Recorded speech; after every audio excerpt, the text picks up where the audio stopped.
Hi guys. This is the part 3 for IwaOi life after graduation. I hope you enjoy. I don't own the characters and photos in this video. I got the photos from Google and Pinterest. Please excuse any grammatical errors. I can no longer back out, but I guess I still have some minutes to spare before my plane arrive. Let's talk for a while. Knowing that he will soon lose Oikoa, the tears on Iwaoi's eyes started to fall. Are you leaving because of me? I will be lying if I say that this has nothing to do with you. If it's because of what I said last time, don't put all the blame on yourself. Everything you said last time was right. I'm needy, clingy, and selfish. I'm such a brat. A painful moment of silence. Hey, do you know that you are my hero? For me, you are like the sun. Warm and bright. Remember when you defended me, when we were little, from other children that teases me? Because I look like a girl. That was the first time that I saw you being surrounded by light. You are like a hero. Straight out of a comic book.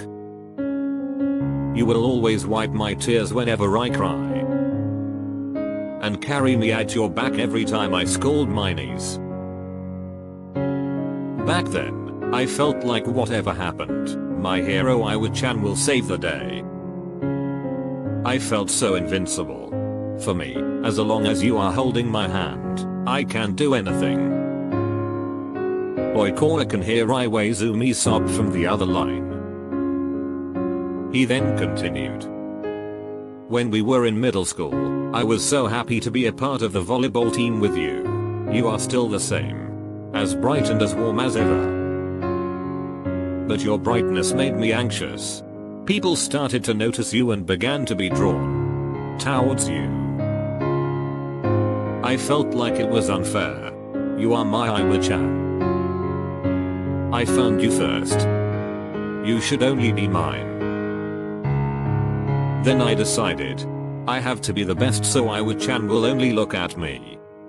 I almost achieved it, but suddenly, there's Tobio-chan. I started to hate him for being born with the talent while I have to work so hard for it. Remember when I almost hit him because of jealousy? That time, I witnessed another act from my hero. You saved me from my insecurities. You said that 6 people are stronger than 1, and I kept that in mind. Geez. That headbutt really hurt, you know. Oikoa softly giggled. Iwaoi chuckled from the other line. Then we went to the same high school. I suddenly became the Mr. Popular Guy, while you became known as Mr. Nice Guy. All started to talk to you. I felt pain in my chest whenever I saw you happily talking to them. Then I realized, I am in love with you. In my eyes, it is no longer light that surrounds you but flowers. But that time, I thought that it will only be unrequited love. If you only knew how happy I am, when you told me that you love me. That time when you first kissed me. I couldn't ask for more than that. We started dating. Every day is a cloud 9 for me. Nothing felt better than being loved by someone that you admired and loved for a long time. Everything was perfect. Another moment of silence reigned. We became third years. I became the volleyball team's captain and you were the vice captain. I am the setter and you are my ace. The hero that I only admired when I was little became my lover and partner in court. Everything was running smoothly.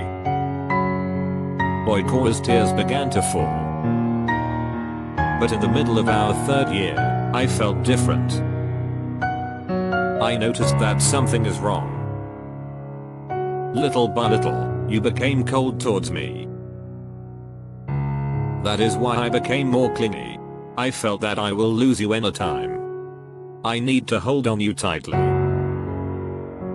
So I used all the time that I found to bother you so I can get your attention. But nothing seemed to work. All it did is make you look at me as an annoyance. I realized that my hero Iwa-chan was gone. I became even more scared. You are no longer smiling at me. You also stopped saying that you love me. My insecurities started to eat me. And it became worse after our graduation.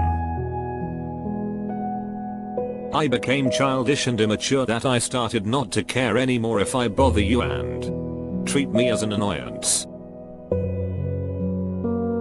As long as it will make you look at me and only me, I don't care. Then you began to ignore me. It took forever for you to reply to my messages. You always decline when I ask you to hang out with me. I felt that I was breaking apart.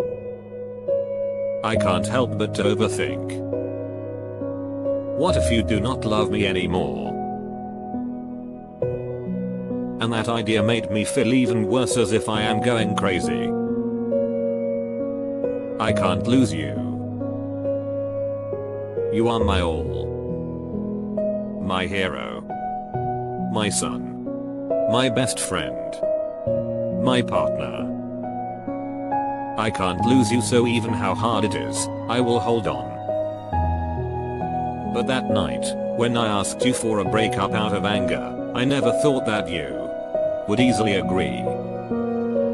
I felt like my words suddenly stopped. Then I asked what you will do if I go far away, but your answer broke the last strand of hope that I hold on to. I am really sorry. I don't mean what I said. It's okay. I understand. I know that you don't mean it, but it still hurts to hear that from you. Then I decided to accept the sponsorship offer from Argentina. They have been scouting me for a month now, but I kept on declining because I do not want to be away from you. But if I am nothing but an annoyance to you, why the hell am I still here? No, you are not an annoyance. Listen. I miss Iwa-chan. I miss Iwa-chan. I fucking miss Iwa-chan. But you changed. Why? Why did you start ignoring me? I have been whacking my brain thinking, what did I do wrong? What am I lacking? Tell me, IwaOi. There is nothing wrong with you. The problem is in me. Please don't blame yourself. Say, IwaOi, what happened to us? A minute of silence reigned again. IwaOi can hear Oikawa's sniffles on the other line. Oikawa calmed down and started to speak again with tears still flowing down on his cheek. Hey, can you give my Iwa-chan back? Tears started to fall again from IwaOi's eyes. He was unable to speak, as if there is something on his throat. The airport announced the arrival of the plane for Oikawa's flight. Guess time is up. This is really it. I gotta go now. Thank you for everything. When we see each other again, I hope that everything will be new. I wish nothing but the best for you. Goodbye, IwaOi-san. The call ended. IwaOi is still unable to utter any word.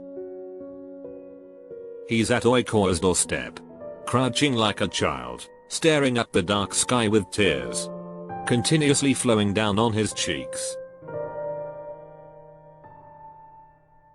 He stood up like a dead man, with blank expression and wet eyes. He started walking back home feeling empty.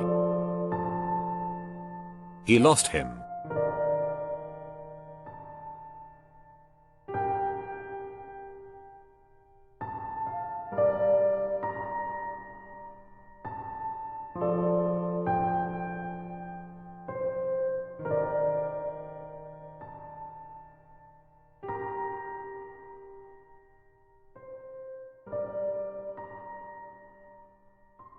4 years later.